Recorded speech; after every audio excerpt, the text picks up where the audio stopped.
Indiana and Ohio vote today in one of the first major tests of Donald Trump's revenge tour.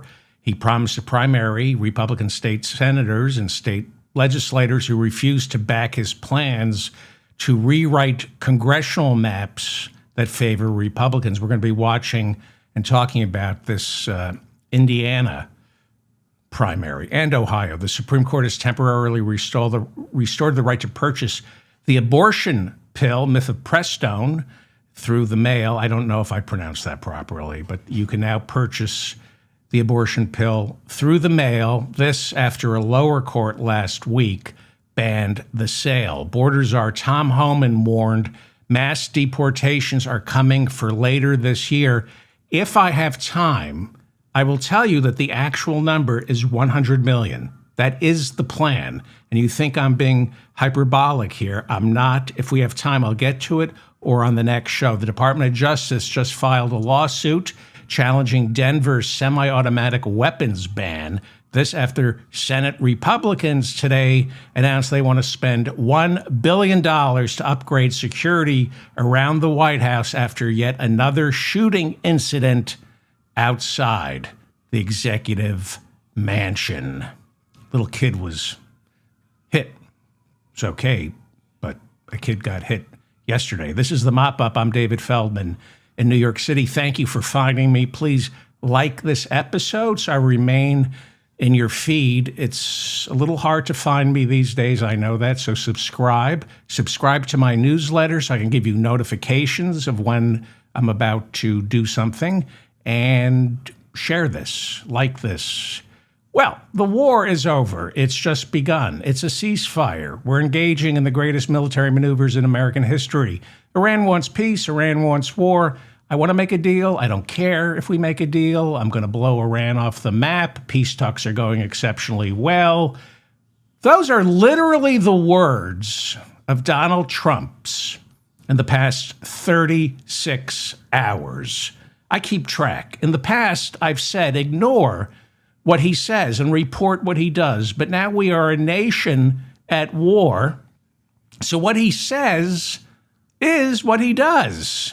He gives commands. So what he says is what our military does. Congress doesn't return until next week, and the Republican-controlled Senate and House of Representatives shows no appetite to obey the law and force a vote on an authorization, which, according to the War Powers Act, must take place 60 days after a president leads troops into battle. He can do it unilaterally without permission from Congress, but only for 60 days. The Constitution is very explicit. Only Congress gets to declare war. But over the centuries, Congress has surrendered that power. They passed a couple of laws like the War Powers Act that says, okay, Mr. President, you can have your war for 60 days, but after that, you have to ask us for permission, but not really. We'll let you do it anyway. The fact of the matter is Congress controls the purse. All they have to do is cut off funding and the war stops. But these Republicans are terrified of Donald Trump. I'm going to get to Trump putting our troops in the crosshairs yesterday, ordering them to escort commercial ships through the Strait of Hormuz. And I'm also going to talk about Samuel Alito, Justice Samuel Alito, gutting Section 2 of the Voting Rights Act of 1965, and how he's handing Trump and Mike Johnson most of the tools they need to steal the 2026 midterms. This is a legal coup. This is how Hitler took power. Hitler never broke the law. So Sam Alito is helping Mike Johnson and Donald Trump steal at least the House of Representatives. It's the same Alito who wrote the decision overturning Roe v. Wade. It's the same Alito whose wife flew her flag upside down in the week leading up to Joe Biden's inauguration. Alito was asked about this, and he said, I can't control my wife. So you'll control every woman's body other than your wife. You overturn Roe because you can't control your wife, who thinks Joe Biden is an illegitimate or was an illegitimate president. The court helped Trump in 2024 by delaying the immunity ruling until the very last minute. And now they're helping Trump by sowing chaos, reversing Section 2 of the Voting Rights Act, and then speeding up the dissolution of Section 2 of the Voting Rights Act. We were waiting on the Calais decision. I don't know how it's pronounced. I don't watch television. I'm going to assume it's pronounced Calais. We were waiting on the Calais decision, but nobody thought it would have that big an effect, if any, on the 2026 midterms because it's so late in the calendar. We all thought this was going to affect future congressional races. But Samuel Alito, whose wife flew the American flag upside down after January 6th in the lead up to Joe Biden's inauguration, Sam Alito wrote the decision. And now he's saying he wrote the decision gutting Section 2 of the Voting Rights Act. And now he's saying we can't wait. We have to break up majority-minority congressional districts now. And this week, he and the court sped up the process in Louisiana to gut an all-black congressional district this week while elections are already taking place. Early voting began in Louisiana. Mass confusion. The speed at which this court works when it wants to is positively fascistic. What this court is setting the stage for is the bedlam Donald Trump needs going into and after the 2026 midterms. Donald Trump's approval rating is at record lows. All the polling shows Americans hate him. They hate his war, and they hate Republicans. But he can't lose the House of Representatives. If he does, he's in a lot of trouble. The court has just given him the chaos he needs to challenge the results in November, so he can probably find one more reason to invoke the Insurrection Act.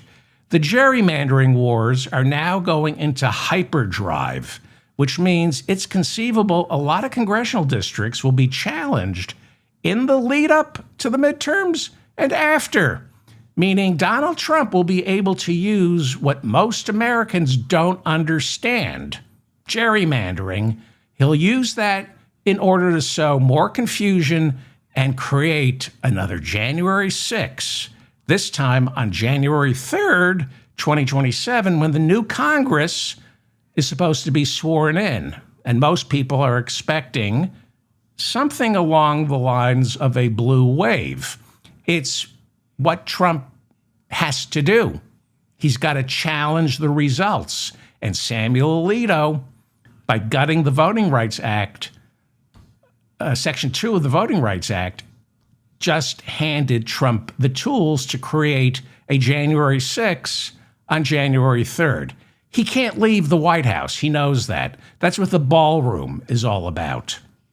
Trump is about to turn 80. He plans to age in place inside the White House like a good octogenarian. He doesn't want to go into a home. He's going to stay put inside the White House, especially since he can't leave. Once he's no longer president, Donald Trump knows that he will spend the rest of his life in criminal and civil court. Here is Donald Trump talking to small business owners yesterday, although, since the war, everybody's a small business owner if you run a business. But this is Donald Trump. Always starts off as a joke. It was a joke that he was going to change it to the Trump Kennedy Center for the Performing Arts. It was a joke. People laughed at it. When I get out of office in, let's say, 8 or 9 years from now, I'll be able to use it. I'll be able to use it myself.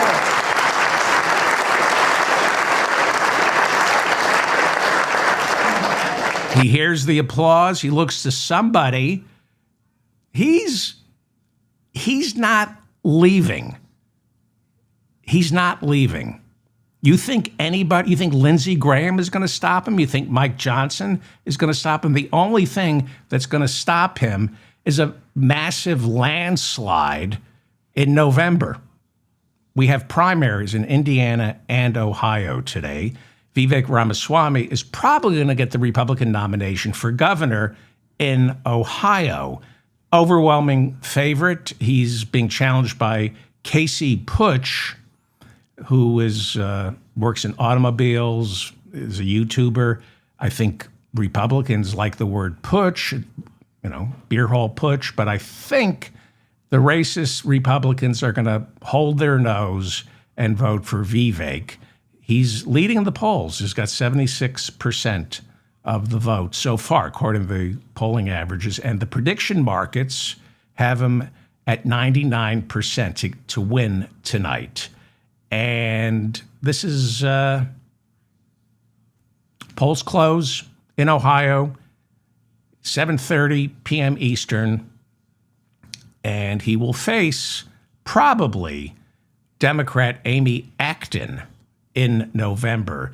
In Ohio, Sherrod Brown, who lost his Senate seat in 2024 to Bernie Moreno, a car dealer, Bernie Moreno never held a government job. Trump thought he was out of central casting, put his money behind Bernie Moreno and defeated Sherrod Brown in 2024. Brown is running again. He served 3 terms in the Senate. He's hoping to reclaim his seat, and he has one challenger for the Democratic nomination, Ron Kincaid, who nobody knows and he has no money. And he will go up against Republican Senator John Husted in November. I believe they are running for Vance's seat. I think Husted was appointed to take J.D. Vance's Senate seat. And I think that Sherrod Brown is now running against John Husted for what was once Vance's seat. And of course, we're paying close attention tonight to the primaries in Indiana, where Trump is running candidates against Republican state senators who refused his demands to rewrite Indiana's congressional maps and create 1 or possibly 2 reliably red Republican seats. We talked about this. J.D. Vance was sent to Indiana, press the flesh, encourage the Republican lawmakers, rewrite the maps. And J.D. Vance couldn't close the deal, and Trump began threatening the state Senate. It was the state Senate of Indiana that just refused to even vote on it. We're going to see how much or how little influence Trump has over Republican voters in Indiana. I suspect not much. This is Mike Pence territory. These are being called the Trump retribution races in Indiana. And millions are being spent on 7 Republican state senators in Indiana who refused to redraw Indiana's congressional maps. And Trump is furious. Trump has endorsed the following candidates. So if you're paying attention to this, and this is important, this is really important tonight, this is what to watch, okay?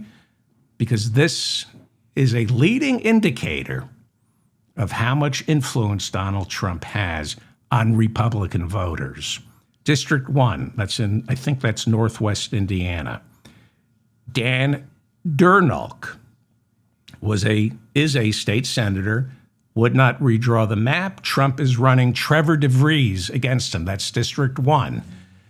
In District 11 of Indiana tonight, Linda Rogers, incumbent Republican who refused to rewrite the map, is being challenged by the Trump-endorsed Brian Schmutzler. District 19 is in the north of Indiana. Incumbent Travis Holdman, senator from Indiana, refused to rewrite the congressional maps. Blake Fichter, endorsed by Trump, is challenging him. Pay attention to districts 21, 23, 38, and 41. Millions are being spent in Indiana, or have just been spent, to get rid of about 8. How many are there? 7 Republican state senators who would not vote to redraw maps and create new red congressional districts in the state of Indiana. Let me write these down. This will be the big story tomorrow. District 1, District 11, District 19, Districts 21, 23, 38, and 41. Those are state Senate districts in Indiana where Republican incumbents refused to redraw the map. We will see how menacing Donald Trump is. I suspect, I'm going to keep my mouth shut, okay? Polls close in Indiana in about an hour. Well, we got a lot to get to today. The Associated Press reporting our Pentagon destroyed yet another boat in the Caribbean that Pete Hegseth and Donald Trump claim was piloted by quote-unquote narco-terrorists. The Pentagon just released a video of the boat getting blown up. No evidence that they were narco-terrorists. This now makes 188 people killed by Donald Trump, Pete Hegseth, and our military in the Caribbean and Eastern Pacific since these illegal extrajudicial killings began last September. All of them, whether they're narco-terrorists or not. And there's really no evidence they are narco-terrorists because they're all at the bottom of the sea. The evidence is at the bottom of the sea. All of these killings, direct violation of the 1996 War Crimes Act, passed here in the United States. We don't need to wait on The Hague. We don't have to wait until the United States becomes a signatory to the International Criminal Court. We have laws on the books right now. The War Crimes Act of 1996, which enshrines the Geneva Conventions of 1949. Punishments. It defines the punishments for any soldier or Secretary of Defense who orders a war crime. If you kill more than one person committing a war crime, punishable by okay? If we're a nation of laws, Pete Hegseth should be arrested for violating the War Crimes Act of 1996. I can't believe I'm the only one talking about this. Secretary of Defense Pete Hegseth held a press briefing early Tuesday and declared the ceasefire with Iran is not over. We're still in a ceasefire. As I said at the top, this war is well past its sell date. May 1st is when Trump has to sell this war to Congress. But Hegseth telling reporters Tuesday, there's a ceasefire, so there's no need for congressional approval.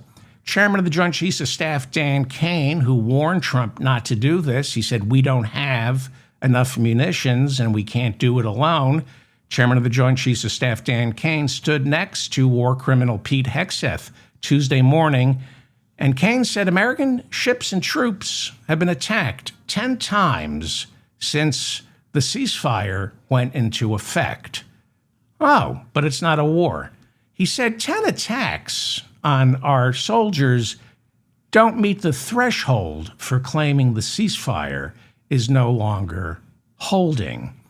Hegseth and Kane never go into specifics, so you just have to track what they're saying and then circle back. From what we can tell, today they gave conflicting information during the same briefing.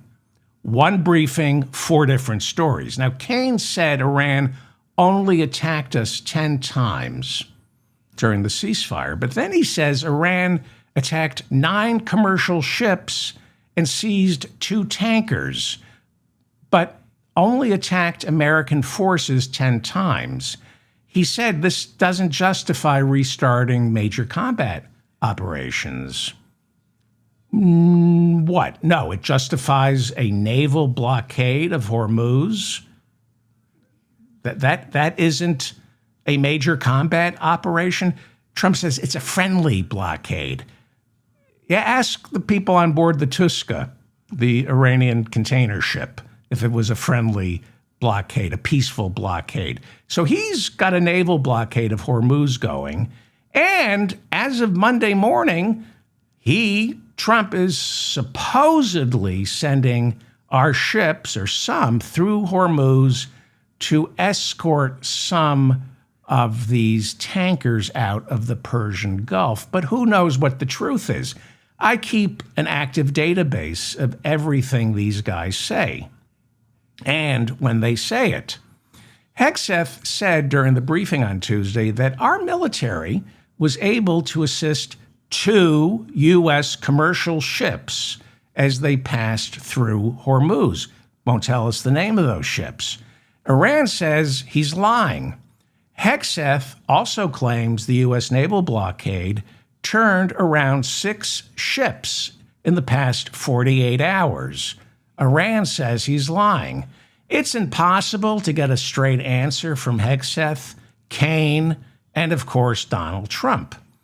Kane says 22,200 sailors from around the world are trapped inside the Persian Gulf on board 1,550 ships. Used to be 2,000 ships. Well, in order to begin escorting them out of the Gulf through the Strait of Hormuz, Trump's deployed, they claim, 15,000 service members, including the 82nd Airborne, as well as 100 military jets, which are flying over the Strait of Hormuz 24 hours a day. That's what the Pentagon said today. Hegseth reiterated, this is not a war. He says this is still a ceasefire because he doesn't want Trump to be forced to go before Congress for an authorization. Helping ships get through Hormuz, he said, is separate and distinct from hostile activities. Blockading Hormuz, he says, that's not war. And then Hegseth said, we are in control of the Strait of Hormuz. He added, this really embarrasses the Iranians. So you know when it's the projection. If Hegseth says the Iranians are embarrassed, it means he's embarrassed because they control, the Iranians control Hormuz, and he doesn't.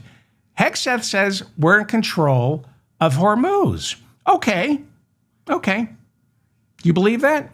He bragged that our military was able to bring 2 American commercial ships through the strait without incident because they were accompanied by American destroyers. He added, quote, Iran controls the strait. They do not. Okay. Nearly half of America's active duty fleet is now situated in and around the Gulf. 3 aircraft carriers in the immediate region. We've depleted half our supply of defensive and offensive missiles, or at least Patriots. We've gone through about 40% of our Tomahawks. We depleted our THAAD missile systems. And the troops on board the USS Abraham Lincoln are being fed, according to USA Today, what amounts to dog food. And that's when they're lucky. They're starving on board the USS Abraham Lincoln. How long do you think we can sustain this operation? How long do you think we can use our military for commercial purposes to escort tankers through the Strait of Hormuz? How sustainable is this? Well, Mohammad Bagher Ghalibaf is the Speaker of the Iranian parliament. He was the lead negotiator during the first round of peace talks in Islamabad. He refused to show up for a second round. He told the world, losers, this is what the Speaker of Iran's parliament, Mohammad Bagher Ghalibaf, and the lead negotiator said, he says he's not showing up for the second round of peace talks because he said losers, that would be Donald Trump, don't get to dictate the terms of their own surrender. Bluff announced before Hegseth's briefing Tuesday that Iran has not even begun yet to show the American military the damage it can inflict. The problem we're up against, or at least we're all up. This is my country. Iran is playing the long game. They've been playing this since 1979. They've been planning for this precise eventuality. They're playing the long game. They're forcing the United States to use half its Navy to escort ships through the Hormuz. And we've run out of ammunition. Ammunition that will take 2 to 3 years to replenish because America's military-industrial complex has other customers. So take a number, America, and wait in line. This cannot hold. This is why Trump's lying. Trump lied over the weekend and said, we've doubled the number of munitions we have. Since the war began, we've doubled the number of munitions. That's a lie. Pete Hegseth is meeting with automakers, asking them to retool and get on a wartime footing like they did during World War II, because our military-industrial complex has customers besides the United States. This cannot hold. We don't have the weapons. We have, as the New York Times just wrote, a sclerotic military-industrial complex and a sclerotic Congress that doesn't do oversight. We're not prepared for this. Is it unpatriotic to tell the truth? Is it unpatriotic to try not to get this country into a stupid war and our boys and girls and men and women come home in body bags for Donald Trump's mistake so he can save face now? Because he pulled us out of the Iran deal, the 2015 Iran deal. Iran didn't begin enriching uranium up to 65% until 2 years after Donald Trump pulled us out of the Iran deal. They didn't start messing with inspectors until Trump destroyed the deal. This cannot be sustained. There is no military solution to economic terrorism, which the closing of Hormuz is. Gas, food, energy, everything is soaring around the world, here in the United States, and the world told Trump not to do this. Everybody in the White House, except Pete Hegseth, told Trump, don't do this. There are only 2 people to blame for this war: Pete Hegseth, Donald Trump, and Benjamin Netanyahu, who talked them into it. And you know that Benjamin Netanyahu talked them into it, because all the people who advised Trump against the war are covering their asses and giving interviews saying that Benjamin Netanyahu tricked Hegseth. Well, Hegseth just wants to kill Muslims. Netanyahu tricked Trump. And you know that's true because if you watched today's Pentagon briefing, Hegseth ended it when a question was asked about the control that Benjamin Netanyahu has over our president and over Hegseth. Hegseth kind of flipped and freaked and said, okay, it's over. As I always say, when you call somebody on their BS, that's when they reveal their true character. Yes, this has been one of the biggest military blunder in American history. It is the worst energy shock in the history of the industrialized world. But here is Fox News' Trey Yingst, right after getting off the phone yesterday with Donald Trump. Given the U.S. pressure that continues as part of the American blockade of Iranian ports, President Trump called that blockade the greatest military maneuver in history. The greatest military maneuver in history. Iran doesn't get to shut Hormuz down and choke off the world's energy and fertilizer supply, plunging millions upon millions into famine. We get to do it.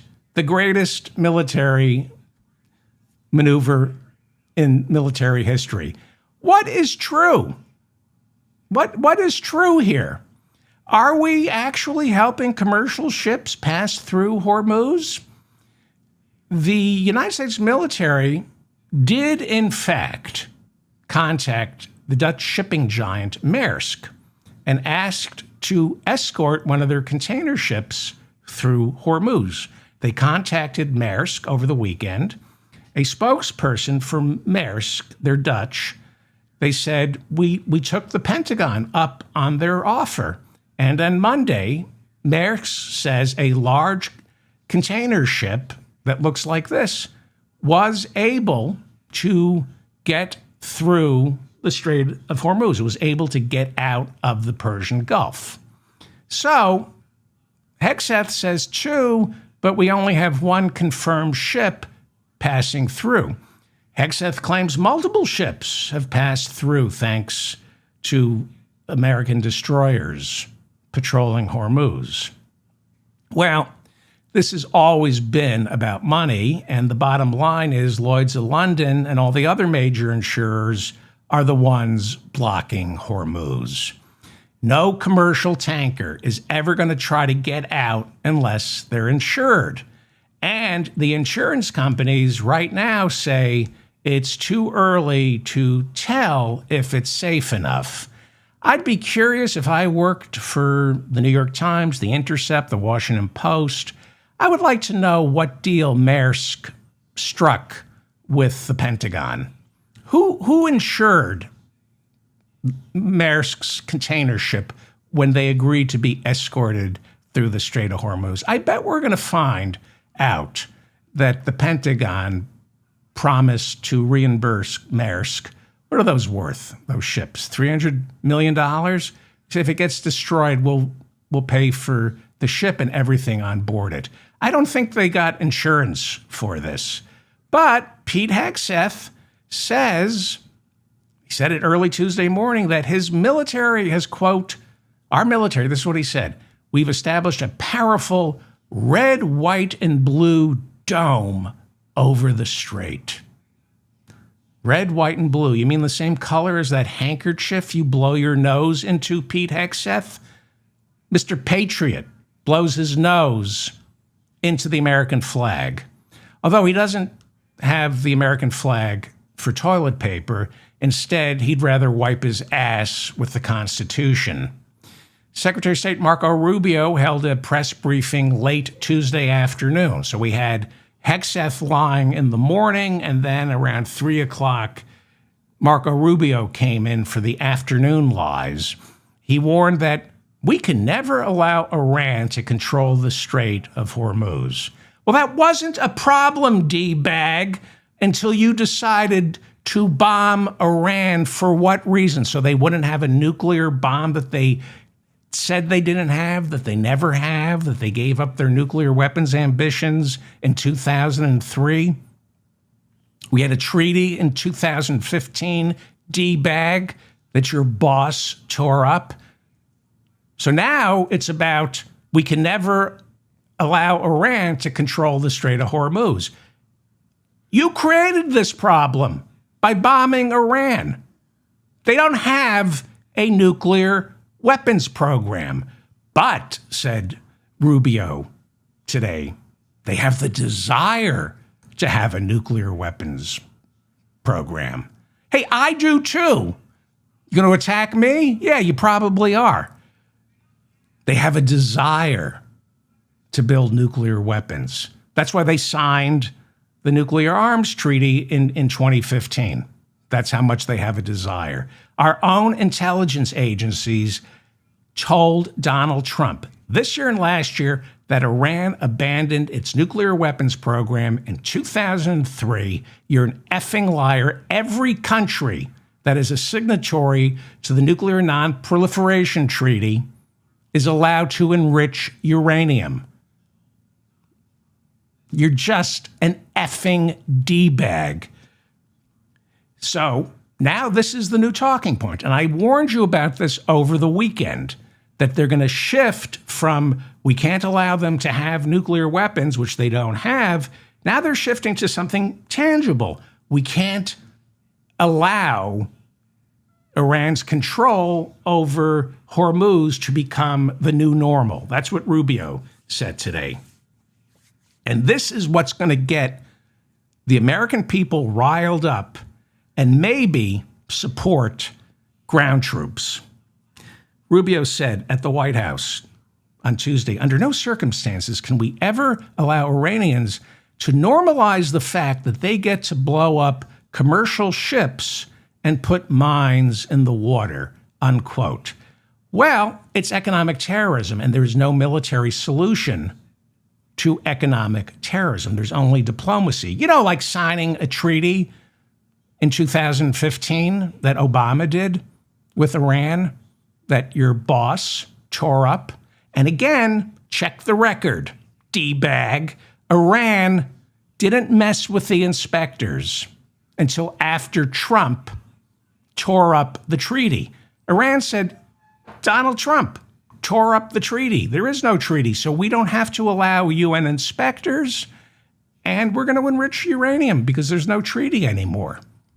You created this mess, Donald Trump.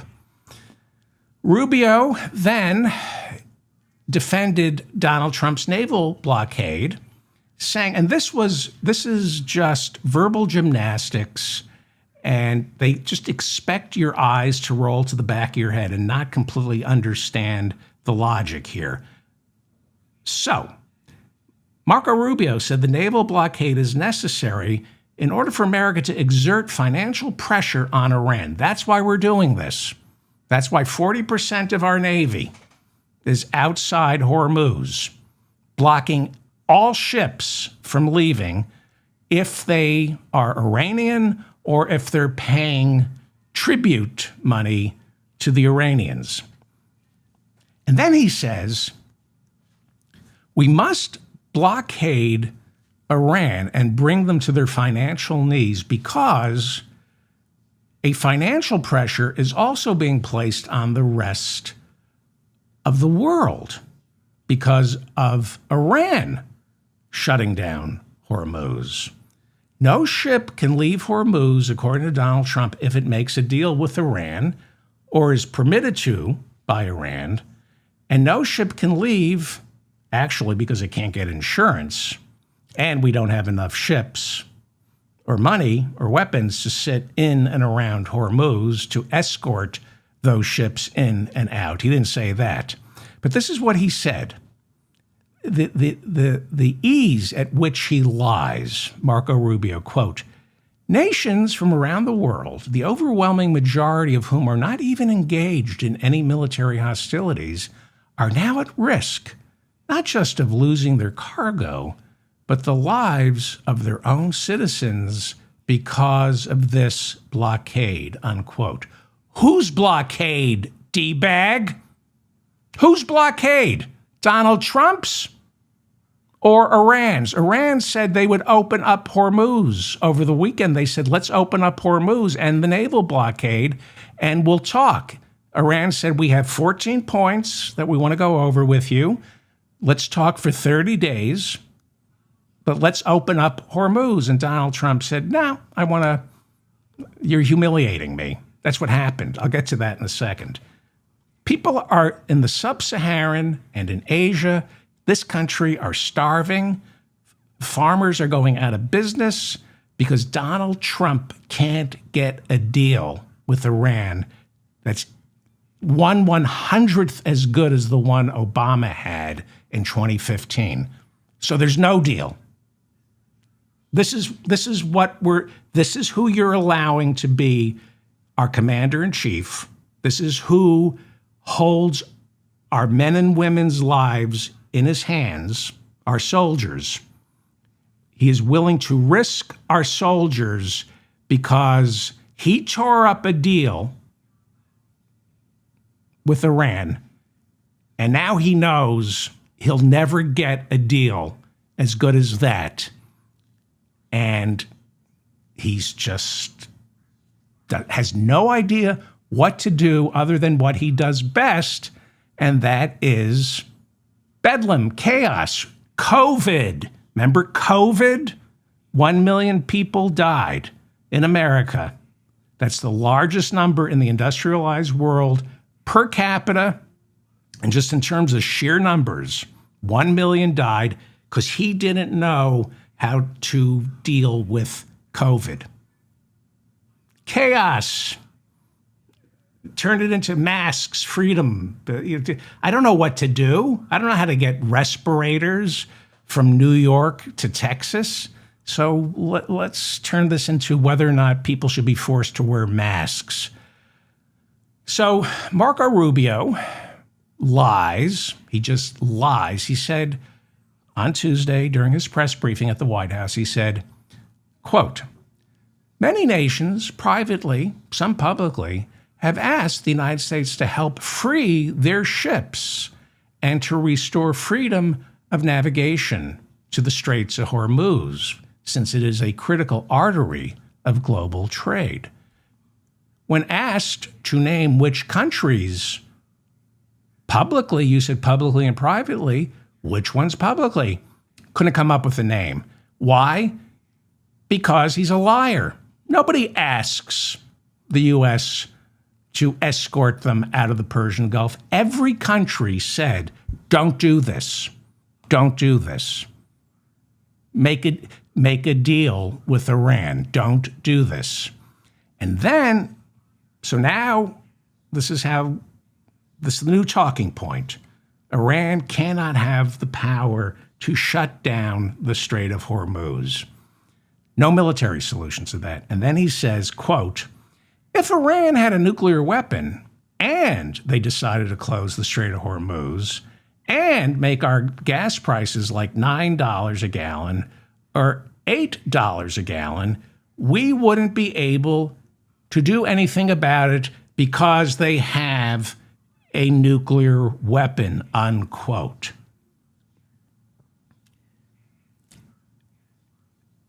They are able to close the Strait of Hormuz without a nuclear weapon, and there's nothing you can do about it. There's nothing you can do about it militarily. You're the Secretary of State. That means you're supposed to negotiate treaties. You're the lead diplomat. You're not supposed to be advocating for war, for seizing Hormuz. I mean, it's just incredible what he says here. If Iran had a nuclear weapon and then they decided to close the Strait of Hormuz, we wouldn't be able to do anything about it. You can't do anything about it now. We've been over the Strait of Hormuz. They've been planning this since 1979. They've carved bunkers into the sides of mountains, mobile missiles. It's estimated that at least half of their missiles are still intact. Yeah, we can do a lot of damage to Iran. We've proven that. But they're in it for the long haul. How many Americans are going to want to risk their son, their daughter, their father, their mother, because Donald Trump tore up the 2015 deal with Iran? So he said, we don't have an agreement written out with Iran, quote, but we have to have a diplomatic solution, because he's the Secretary of State. We have to have a diplomatic solution that is very clear about the topics that they are willing to negotiate on and the concessions they're willing to make at the front end in order to make those talks worthwhile. Well, they have. They came out with a 14-point peace plan over the weekend. They made it very clear. They said, we will open up Hormuz if you end the blockade and sit down and talk with us. We want reparations. You started a war with us. We want billions of dollars in reparations. We want you to pull all your troops out of the Persian Gulf. We want you to tell Benjamin Netanyahu to pull out of Lebanon. We want you to acknowledge that the United States does not control the Strait of Hormuz. So they've made it very clear. And they said, if you don't want to talk about this, there's nothing to negotiate, and the war is still on. Then he said, quote, even though Iran has, quote, always said they don't want a nuclear weapon, they just don't mean it. How do you know what they mean and what they don't mean? He accused Iran of doing all the things that a country does if they want a nuclear weapons program. Donald Trump tore up the deal in 2015. In 2020, it was killed. That was it. It was effectively killed. So Iran said, there's no deal. We're enriching uranium past 3%, and we're messing with the UN inspectors. We're not going to keep, we don't like these spot checks. They kept the cameras on. They played fast and loose because Donald Trump, it took 3 years after Donald Trump to tear up the treaty when Iran stopped following the treaty. And I love Fox News. They say, Iran has violated the treaty that Obama signed with them in 2015. They violated it in 2020. They violated it in 2020. How can you violate a treaty that your idiot president tore up?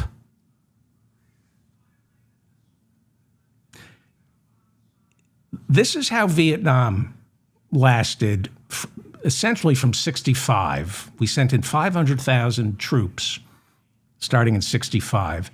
This is how it lasted until about 73. This is how Iraq happened. This is how we got into Afghanistan for 20 years. Gobbledygook, lies, verbal gymnastics. Somebody like Marco Rubio, authoritatively speaking, the timber, it sounds reasonable. He's an effing sociopath. Marco Rubio is a sociopath, and he's going to get your mother and father, your sons and daughters killed because Donald Trump can't admit he's a malignant narcissist, a paranoid schizophrenic with delusions of grandeur. Rubio said today, Iran's push to innovate long-range delivery missiles and its building of underground centrifuges for enrichment activity tells us that they want a bomb. Okay. Now, do I get into this? How are we doing on time? All right. Go back and watch my show from Sunday night. It was a 3-hour show, but a letter was sent to Rubio today. It was written by Joaquin Castro of Texas, and it was sent today, and 2 of my listeners sent this to me because it's exactly what I was talking about on Sunday's show. It's almost as though they listened to the show and they wrote Marco Rubio a note about Israel having a nuclear bomb and how Israel having a nuclear bomb blows to shreds the idea that once somebody has a nuclear bomb, we can't attack them. I don't have time. Go back and listen to the show I did previously. Everybody knows Israel has a nuclear bomb. And I said on the show that they're saying we can't allow Iran to have a nuclear bomb because Rubio just said it today. If they close the Strait of Hormuz and they have a nuclear bomb, there's nothing we can do about it. I went over all the 10 wars that Israel has fought since they became a nuclear power. Having a nuclear bomb doesn't make you impenetrable. India and Pakistan both have nuclear bombs. They fought 3 major wars as nuclear powers. You can still have your wars if you're a nuclear power. India, Pakistan, both have nuclear warheads aimed at each other. They fought thousands of little skirmishes over Kashmir and 3 major wars since both of them got nuclear weapons. Ukraine doesn't have a nuclear bomb. They gave up all their nuclear weapons after the fall of the Soviet Union. Russia has more nuclear warheads than the United States does. Zelensky's attacking Moscow with drones. This idea that once you have a nuclear bomb, you can't be attacked is horseshit. It's absolute horseshit. Iran isn't going to bomb Israel because 20% of Israel is Muslims. The radioactivity, they haven't made a bomb that only kills Jews. You drop a bomb on Israel, the radioactivity spreads to all the Arabs, all the Muslims living in Israel, then it goes to Gaza, the West Bank, goes up, the radioactivity spreads to northern Israel and into Lebanon and kills Hezbollah. Yes, it would be great if nobody had a nuclear bomb.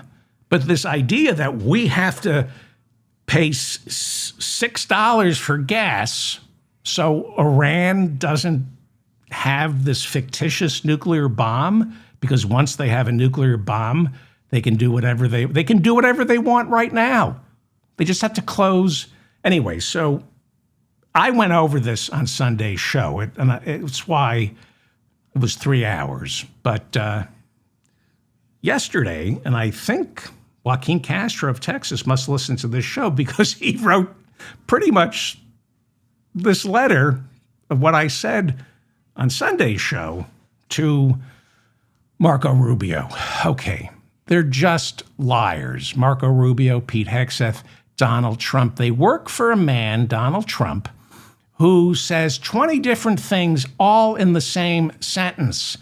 And while Donald Trump this week is playing battleship, putting our troops in harm's way, making them cross Hormuz to cover up for his mistake, the American people know he's a pathological liar. They see that gas prices are settling in at $5 a gallon. When Joe Biden left office, they were below $3. While Hegseth and the chairman of the Joint Chiefs of Staff say this is a ceasefire, the American people turn on the news and they see Iran attacking the UAE while our troops, our soldiers, our ships are supposedly escorting ships through Hormuz. One of our allies, the UAE, who we're there to protect, in the past 2 days, Iran destroyed one of the UAE's major pipelines. That's an act of war. I don't know where you think this is a ceasefire. But Trump says, no, it's a ceasefire. And that, he said yesterday, Iran, he declared, has exactly 24 hours to do something. Otherwise, they're about to see, quote, the most devastating air strikes ever, unquote. And then he said, I will wipe Iranian forces off the face of the earth. But it's a ceasefire. And he's getting better, by the way. Now he's threatening to wipe Iranian forces off the face of the earth. Remember 3 weeks ago, he was going to wipe out their entire civilization. Now he's parsing his lies. Now I'm only threatening to, and he's not going to do it. He's not going to do it. By all accounts, there is panic inside the White House. It's not just the White House that creates chaos for us in the world. It's the White House that creates chaos inside the White House. That's how Trump manages. Everybody is, on shaky ground. We've all had bosses like this. And he's a merchant of chaos, and that's why his war has a 32% approval rating. I don't know if you saw Hegseth today, but he looked pretty puffy. He looked exhausted. Jesus is ignoring his prayers. The Pope is right. Nobody wants this war. And the word is the White House, the Alito gutting of Section 2 of the Voting Rights Act notwithstanding, the word is that the White House is expecting a bloodbath for the 2026 midterms, which is why the White House counsel's office, the top lawyer for Donald Trump and all the White House staffers, he held a 30-minute briefing for all White House employees on Monday to train them for actual congressional oversight. These White House employees have never experienced congressional oversight, but if the midterms are fair and honest, they will, starting on January 3rd, 2027. White House employees were warned that if Trump loses the midterms, if they lose the House or the Senate, all of you here, every single one of you will be testifying, and you're going to need lawyers, and you're going to need to get your facts and your stories straight and your papers in order. Trump has told staffers repeatedly, if we lose the midterms, it will be nonstop impeachment. Well, yes, if the Republicans lose the House, they will impeach Donald Trump over and over and over. And because the American people are stupid and have the attention span of a gnat, they'll eventually start feeling sorry for Donald Trump and think, oh, the Democrats are bullying Donald Trump by making him obey the same laws we have to obey. And they'll go, enough American people go, I like Trump. He's a renegade. He reminds me of me. He's standing up to the system. And third term. Maybe a third term. Trump, clinically insane. But in those rare moments of clarity, he's terrified. Now, the only way Trump can survive any of this is by being delusional. He's delusional. But delusions don't last forever. His entire day is not filled with hallucinations. There are moments when he sees clearly, when his eyes are wide open, and then he knows, oh my God, I've created a mess, and his defense mechanism is more delusions. But deep down, beneath the folds of insanity, he knows he's in trouble. He knows he's screwed up. I keep track of everything this monster says. So yesterday, when Trump began helping ships pass through Hormuz, that was Monday, early Monday morning, let's go over what he said. In one day, Monday, Trump appeared on Hugh Hewitt's radio show and refused to tell Hugh Hewitt whether there was still a ceasefire. He said, I don't want to show my hand. It would be irresponsible for me to say whether or not there's a ceasefire. He said, I can't tell you this, it's impossible to make a deal with the Iranians right now because their leadership is completely fractured. We decapitated them, so nobody knows who's in charge. That's not true. That's simply not true. Same day, he goes on Fox News and says, we're going to have a deal pretty soon with the Iranians. He said, the Iranians that we're negotiating with, quote, are far more malleable than they were previously. Iran responded by saying, we gave you our 14-point peace plan. There's nothing else to discuss. He said, same day, Monday, meetings are happening. Despite Trump saying on April 29th, we're not meeting. We're talking telephonically. That's the term he used, telephonically. That sounds so much better than him trying to get the Ayatollah on the phone, and the Ayatollah won't pick up. He said, we don't need to talk face-to-face. In the same sentence on April 29th, Donald Trump said, I don't like talking face-to-face. We can do it on the phone. It's a waste of time. You got to get on a plane. You got to pack.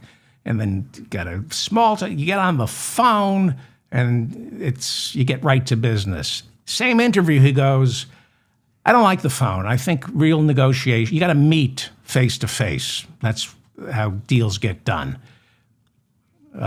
He said, you can do it in the same interview, we can do this all over the phone, but you really can't do it over the phone. You need to do it face to face. He sent a letter to Congress on May 1st telling Congress, I will not be asking for a war authorization because the war is over. Same day, he tells reporters, if the Iranians don't make a deal, I'm just going to blast the hell out of them. War is over, but I'm going to blast the hell out of them. That was on May 1st. May 2nd, he said, this close to a deal. The Iranians are begging me for a deal. And then minutes later, he told reporters that Iran's 14-point proposal, it's unacceptable. I don't like it. We're this close to a deal, but what the Iranians have offered, unacceptable. May 3rd, he told reporters that Jared and Steve Witkoff, his peace envoys, he said they're engaging in very productive talks with Iran and that Iran is ready to open Hormuz. That's what he said on May 3rd. That was Sunday. He said, we've got very productive talks going on with Iran. They're ready to make a deal. They want to open Hormuz. And then the Iranian Revolutionary Guard put out a statement saying Trump is lying and that Trump better figure out what he wants to do, but he can't. This is what the Iranian Revolutionary Guard said. They said Trump knows, his advisors know he has no military options, that the military can't open Hormuz. The Iranian Revolutionary Guard on Sunday said Trump better end the blockade, sit down and give the Iranians what they want. That would be reparations, removing all troops from the Persian Gulf, and an end to Israel's war of occupation in Lebanon. The Iranian Revolutionary Guard on Sunday said Trump better agree to all of that, or Iran will keep Hormuz shut and defeat the United States and the Western world, and Trump and his advisors know this. And I remember reading this. I read that statement and I thought, well, they're telling Trump the truth, that there's nothing he can do militarily to open Hormuz. He's got to now make concessions that America didn't have to make back in 2015 when Obama made a great deal because he held all the cards. Trump doesn't hold any cards. So Trump panicked.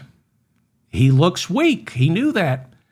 Got to control the news cycle. So he announced right after that statement, Project Freedom, where he would risk the lives of our soldiers in order to save face. He would risk their lives ordering soldiers, not his 3 sons, but our soldiers to escort tankers through Hormuz. This was Sunday. And that can't be done. I mean, we can do it for a couple of days, maybe a couple of weeks, unsustainable.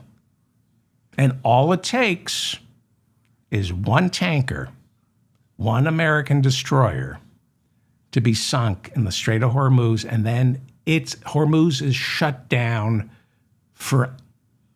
you can't open it. You can't send in rescue crews. They're sitting ducks. Trump was told this before February 28th. His own chairman of the Joint Chiefs of Staff told him that. J.D. Vance told him that. Radcliffe, CIA, told him that. Rubio, the turd, told him that. And then on Sunday, after announcing he's putting our troops in harm's way, not his 3 sons, he went back on Fox News to declare the war with Iran militarily is essentially over. I'm sending our troops into Hormuz to escort tankers. They will be fired on, but the war essentially is militarily over. Yes, the war with Iran is over, except for the war part. Then he said, after the war is over, that I really don't want to stop fighting because I don't think Iran has suffered enough. He gives these interviews like he's sending in the military Would you trust your life? Would you enlist? Would you let your child enlist with him as commander-in-chief?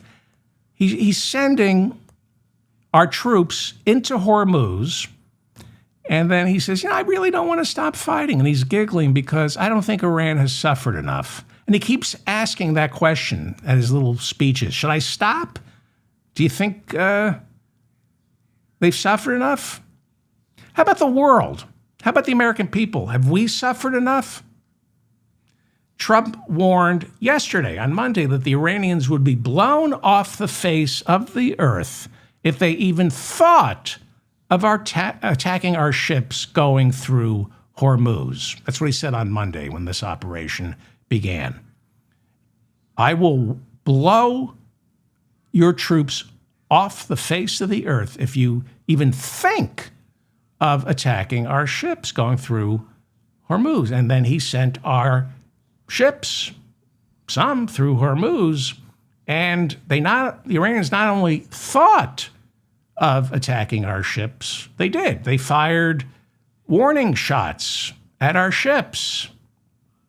And they attacked our ally, the UAE, which is being supplied defensive weapons by Israel. We can't give them weapons. We're out, but we're going to try. Israel is setting up their Iron Dome for the UAE. It was no help on Monday. Yes, so Iran attacked our ships. They fired warning shots, and Trump didn't blow Iran's troops off the face of the earth. Instead, Trump took to social media to declare that we, quote, shot down 7 small Iranian fast boats.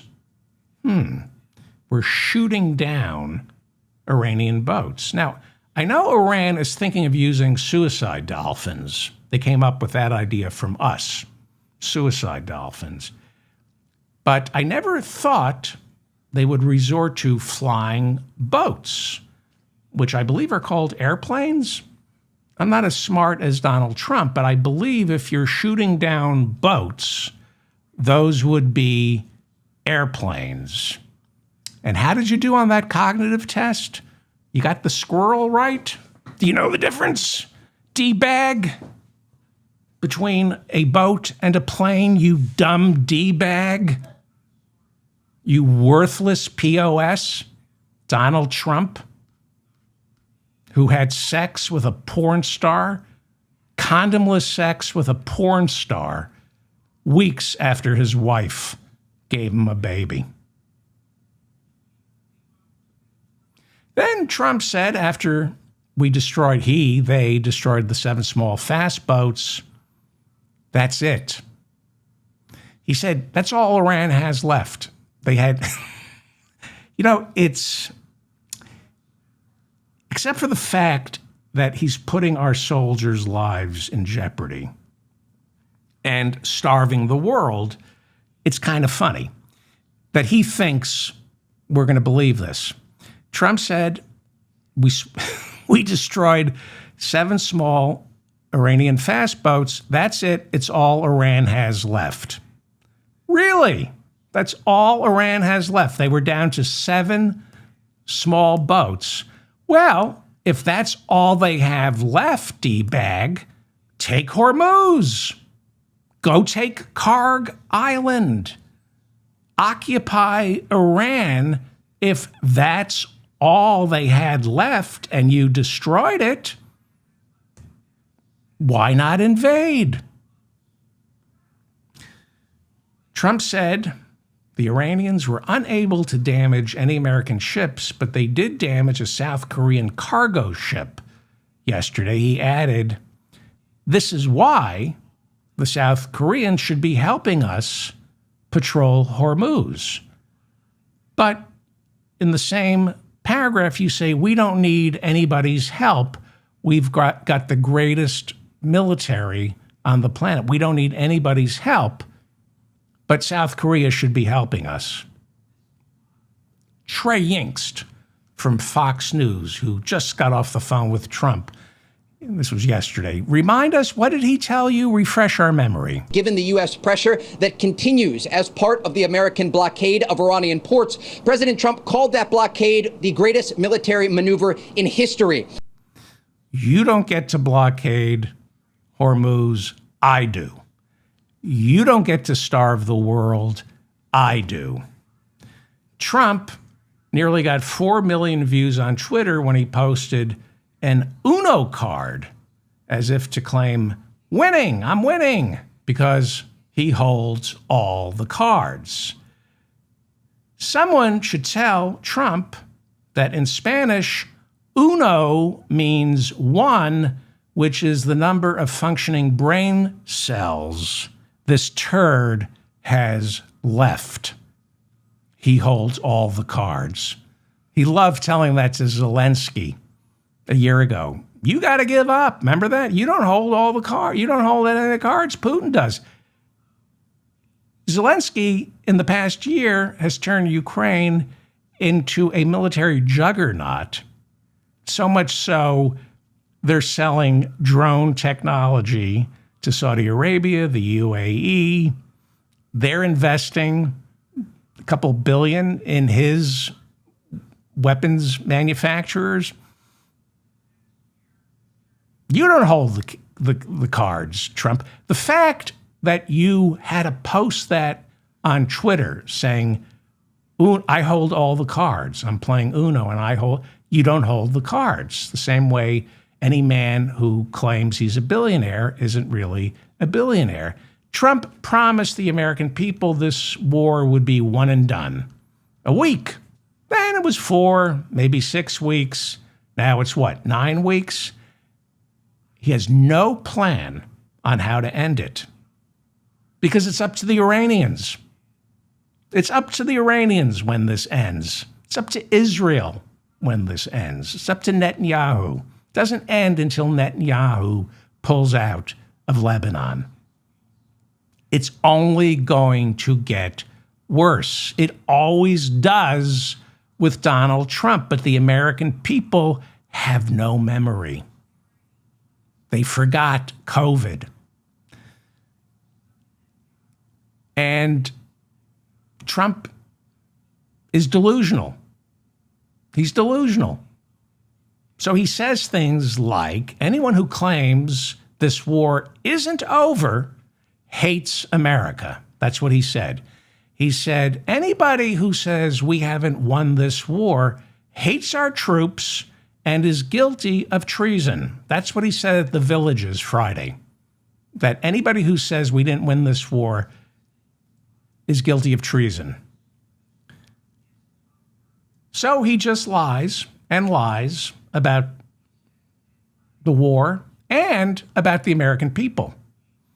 He says the American people are behind this. Well, you're inviting a terrorist attack by saying that. We're not behind this. 32% of the American people support this war. The American people do not support this war. When told that 32% of the American people, only 32% of the American people support your stupid war, he says, fake polls, fake polls. I mean, it's a 2-year-old. We just know the dance. We know exactly what he's going to say. Fake polls, rigged election. What about $5 a gallon? Is that fake gas? Like Hegseth last week testifying before Congress, Trump is now saying, all I am saying is give war a chance. That's what he's singing. All I am saying is give war a chance, the same way Hegseth sang last week, give war a chance. Trump said what Hegseth said. The war is only a few weeks old. It's a little baby. How come everybody, this is what he said yesterday. How come everybody gave Vietnam, Iraq, and Korea a chance, but not my war with Iran? He said that. It's so unfair. It's so unfair. Meanwhile, he's trashing Vietnam, Iraq, Korea, and Afghanistan. He says Those wars dragged on for years, if not decades, because they had no clear mission. Unlike this war with Iran, which has a clear mission. That's what Hegseth keeps saying. We have a clear mission. What is that mission? Well, it depends what hour of the day it is. Sometimes it's to stop Iran from getting a nuclear weapon it doesn't have nor want. Sometimes it's to free the Iranian people from this regime. Sometimes it's to what? Stop them from having the power to close Hormuz, which they didn't do until we began bombing them. We, not Israel, just we alone, dropped 13,000 bombs on the Iranians. We destroyed about 120,000 civilian structures, killed close to 200 kids at an elementary school by accident. Those Tomahawk missiles have cameras on them. They were hit by a Tomahawk. Trump said, how do you know it wasn't an Iranian Tomahawk? Because the Iranians don't have Tomahawk missiles, D-bag. You have cameras on the tips of these Tomahawks. They can hover. So if you see, they say, well, we thought it was a naval installation.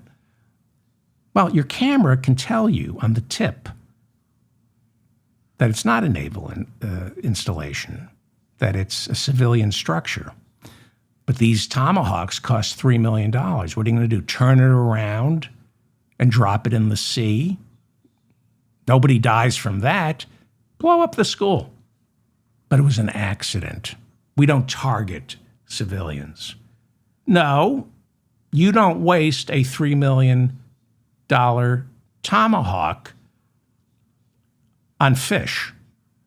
You're going to use it to kill civilians and claim it was a mistake. Well, Trump held a small business summit yesterday at the White House. And as I said earlier, thanks to this war in Iran, if you have a business, it is a small business. Everything is a small business. He downplayed the 9-week length of the war. He said, I don't want to play a clip. It's just, I think it's more effective instead of playing a clip. If there's music. He's musical. There's a music to it, but the music means nothing. It's the lyrics are what counts. So I don't want to play him. He said, quote, we have a war right now and we're into what, like 6 weeks? And they say, what's taking so long? And everybody laughs because their children, their mother, their father, their loved one isn't sailing through the Gulf of Oman, the Strait of Hormuz, being served, according to USA Today, dog food, what amounts to dog food on the good days when they have food. Plenty of money for bombs. $3 million for one Tomahawk missile. Plenty of money for Lockheed Martin, Boeing, Raytheon, whatever Raytheon changed its name to. But no food for our soldiers. And how does our military-industrial complex thank the United States taxpayer? By telling Pete Hegseth and Donald Trump, take a number, get in line. We have other customers. It's going to take 2 to 3 years before we can replenish your stockpile of munitions. We have other customers that we must serve. This is why Pete Hegseth, who claims we have plenty of munitions, Donald Trump, who lies and says we've doubled our munitions since the war started, they're on the phone with Detroit saying, stop making cars, start making weapons like you did during World War II. Stop making cars because, hey, Americans are not going to be driving the cars we encouraged you to build, cars that run on oil. We discouraged you from building electric cars, so you might as well just stop because now Americans are just going to buy electric cars from China. You might as well start building bombs to protect our oil in the Persian Gulf, which we should be off of because it's killing us. The American people are tired of Donald Trump's lies, which is why he has to steal the midterms.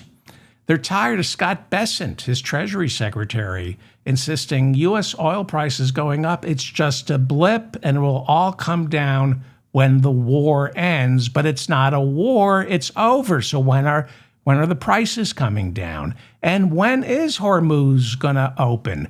I don't know. You have to ask Donald Trump when he's going to end the blockade. Spirit Airlines just went belly up. Why? Because of the war, because of the cost of jet fuel. But no, Trump says it's Biden's fault and Pete Buttigieg's fault, the Secretary of Transportation, because they blocked a merger of Spirit and JetBlue. Spirit would still be in business today, but Biden didn't want airlines gobbling each other up. He wanted them to be able to compete against one another. The UAE blew through 19 interceptors yesterday, but the war is over. The Iranians firing warning shots at our ships on Monday. That's what General Kane called them, warning shots. They're firing at our ships. Diesel now tops $6 a gallon in Michigan. Who does that hurt? Trump voters, truckers, farmers, all the rural voters who supported Donald Trump, but not anymore. You got Congressman John Rose, he's a Republican from Tennessee, who admitted over the weekend, yeah, gas prices are high, but we can't allow Iran to have a nuclear bomb. So he said, we have to endure a little pain here. I should play you these clips. Rick Scott saying, yeah, I mean, you know, Rick Scott, who stole about $1 billion from Medicare and Medicaid. He's now the senator from Florida, Republican. He's saying, I have a clip of him saying, why don't Americans get it? I mean, why aren't Americans willing to pay more for gas so Iran doesn't get a nuclear bomb? Because we didn't steal $1 billion from Medicare and Medicaid.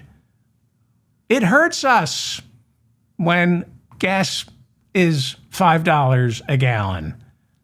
And you're not going to stop Iran from getting a nuclear bomb because they stopped in 2003.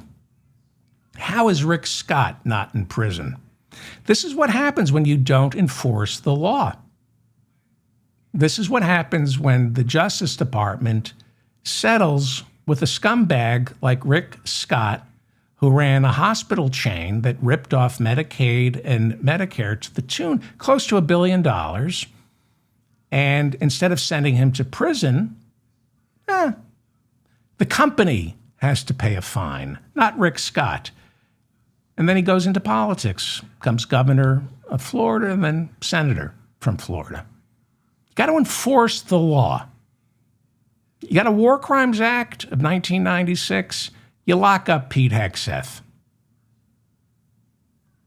Republicans only like local police. They don't like the FBI because the FBI goes after white-collar criminals. Republicans like local police officers because local police officers protect property and beat up black people. So that's who Trump likes. He likes local police, not Capitol Police, local police who have their roots in the slave patrols. That's the police he likes. The American people are onto this. They're onto this. And it's why Trump has to try to steal the midterms. And since last week's gutting of Section 2 of the Voting Rights Act, southern states are eliminating what are called majority-minority congressional districts, essentially black congressional districts, in violation of what the Supreme Court calls the Purcell principle. And that principle dates back to 2006, which says you don't redraw a congressional map in the middle of an election. It comes from the 2006 Supreme Court case Purcell v. Gonzalez. And it basically said, don't change election rules or maps in the middle of an election because it will confuse voters, it will disrupt ballots that have already been mailed, it will make people not trust the system. And for the past 20 years, the Purcell decision case, 20 years old, 2006, the courts have repeatedly invoked the Purcell rule to block lower courts from ordering changes to voting rules and congressional maps in the middle of an election.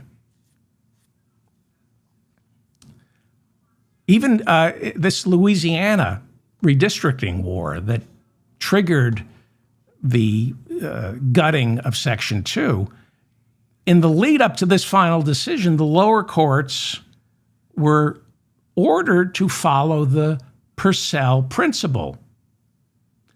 But this very same court that handed down the Purcell principle, which prevents changing election maps and rules in the middle of election, they just fast-tracked their gutting of Section 2 of the Voting Rights Act. They just reversed they said, hurry up, start changing maps in the middle, right in the middle of primary season. We have an opportunity now to make it so black people don't have members of Congress. Benny Thompson, Mississippi. We can start getting rid of all these black congressmen. Why waste time? I talked about this and I said very pompously, well, it's highly unlikely that the Supreme Court will overturn Section 2. And if they do, they would, because of the Purcell principle, they would never do it. It wouldn't affect the 2026 midterms. Alabama, Florida, Tennessee, and of course, Louisiana have all put new maps into motion to disenfranchise black voters. It's all happened in the past 5 days. So New Jersey, New York are responding in kind by threatening to redraw their maps to create more blue districts. This is how Alito is giving Mike Johnson and Donald Trump the tools they need to steal the midterms. Alabama became the first state to launch new gerrymandering rules, new maps. They were the first ones. Alito's decision came down last week, and the Alabama governor and the state legislature presented a new map that would give Republicans all 7 of Alabama's congressional seats. Right now, Republicans have 5 congressional seats. Democrats have 2. They have a new map that eliminates 2 Democratic seats that are majority-minority, mostly black districts. The Alabama redraw is a direct result of Samuel Alito's majority decision in Louisiana v. Calais. Happened last week. Lower courts, before Alito's decision, had required 1 extra district in Alabama for black voters. Louisiana is like 1/3 black.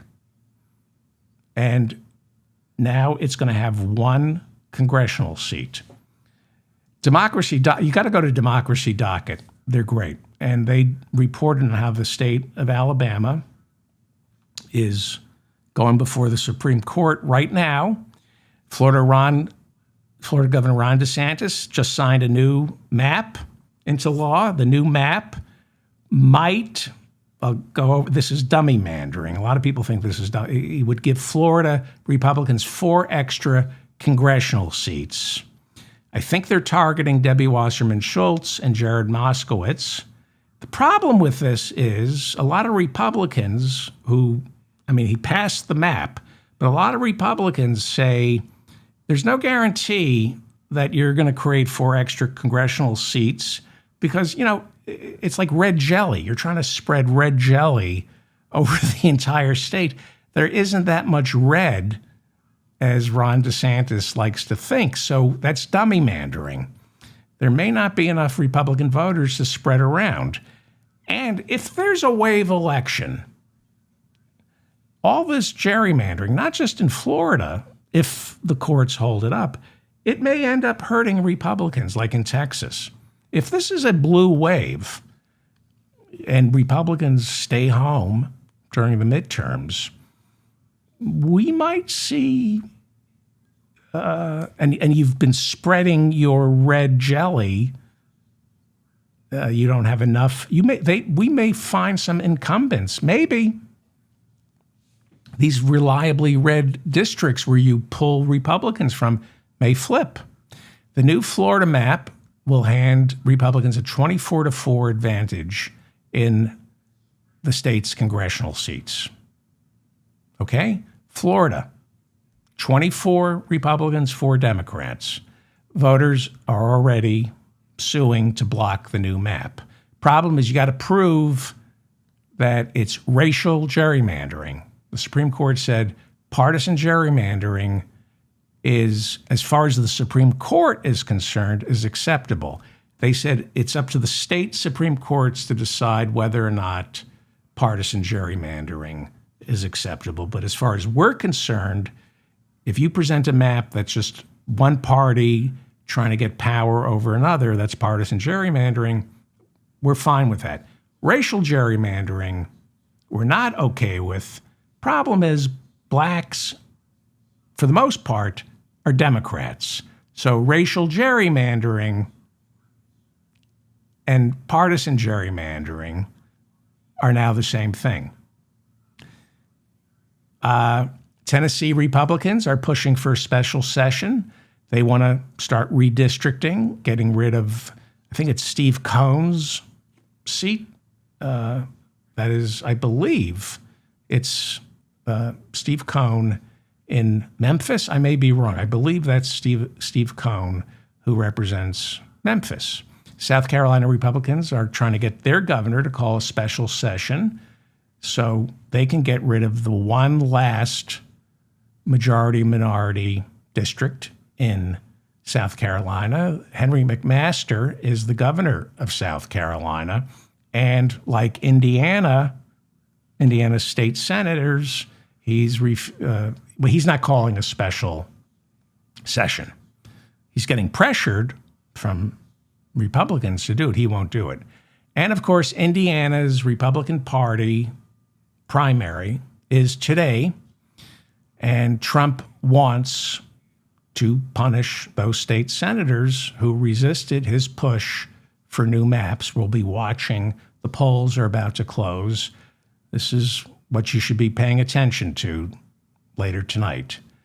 And as I said earlier, the Supreme Court fast-tracked the certification of the new maps that Louisiana has drawn after they gutted Section 2 of the Voting Rights Act. So again, this broke with standard procedure, a 20-year principle, the Purcell principle.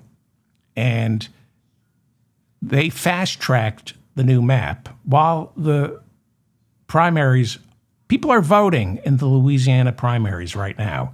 Early voting began. It used to be standard procedure for the Supreme Court to wait at least more than a month before they would certify a new map. Louisiana officially suspended its congressional primary elections. They're ongoing. The decision came down. They have a new map that is being fast-tracked by this Supreme Court. Justice Ketanji Brown Jackson, who was appointed by Biden, she wrote a dissent on the fast track, warning that the court's decision is, quote, spawning chaos in Louisiana. Well, that's what Trump wants. Chaos. She pointed out that ballots have already been sent to voters. Early voting, voters have filled out those ballots and sent them in.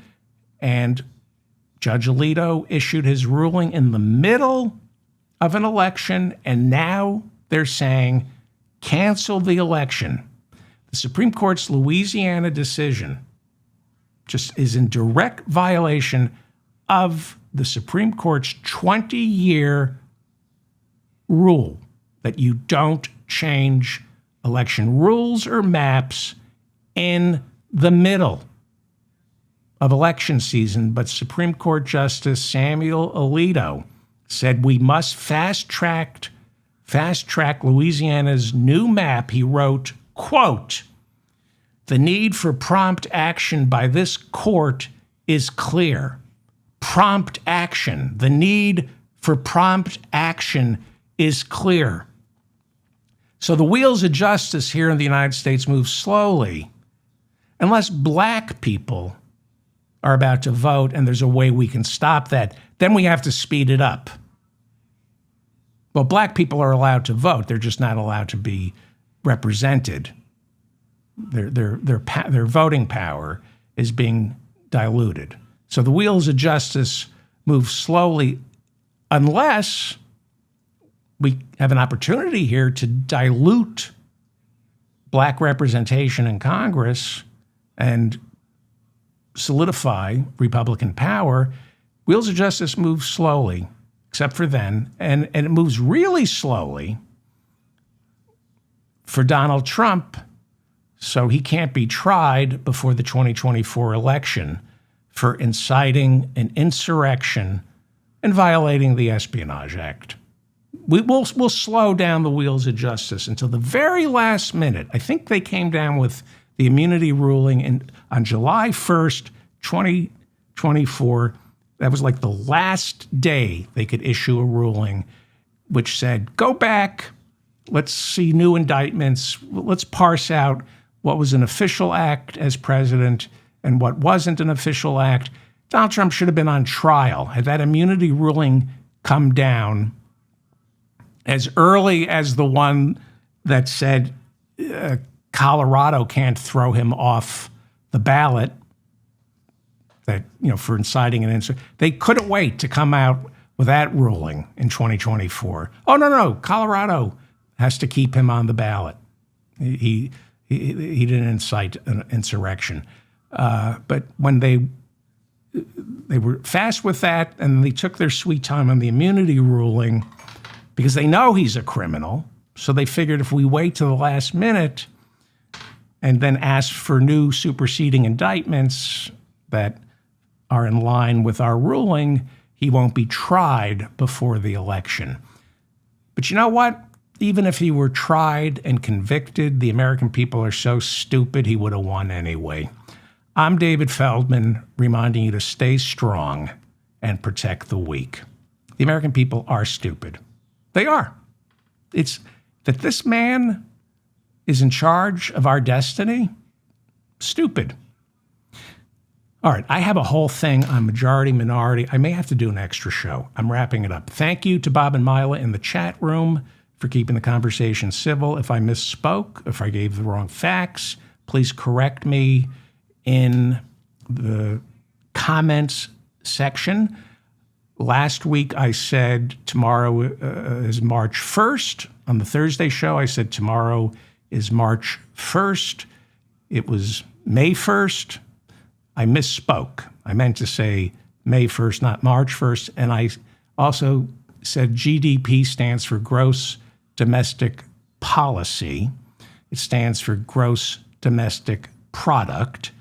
I thought I was saying Gross Domestic Product, but Gross Domestic Policy came out of my mouth. But then if you watch the show, I kept calling it Gross Domestic Product, so I misspoke once. Let me know if I made any mistakes. Go back and watch my 3-hour show from Sunday night where I talk about the lunacy of why we can't do anything about Iran once they get a nuclear bomb. It's deep into the show. Maybe I'll put it on Saturday's notebook. I'm here live. I'm here live on YouTube Tuesday night, Thursday night, Sunday night at 6:05 p.m. 6:05 p.m. Eastern. Every night, 7 nights of the week at 8:30 p.m., we drop a clip, a highlight from the live stream. On Saturday nights at 8:30, that clip is long. It's a longer clip, and it's turned into what I'm calling Saturday's Notebook, where I gather up stories that I feel deserve more attention, and they're clips from this show. I'm only live Sunday, Tuesday, and Thursday at 6:05 p.m. Eastern. Thank you. I kept it under 3 hours. I have a whole other hour that I'm just not going to do. Goodbye.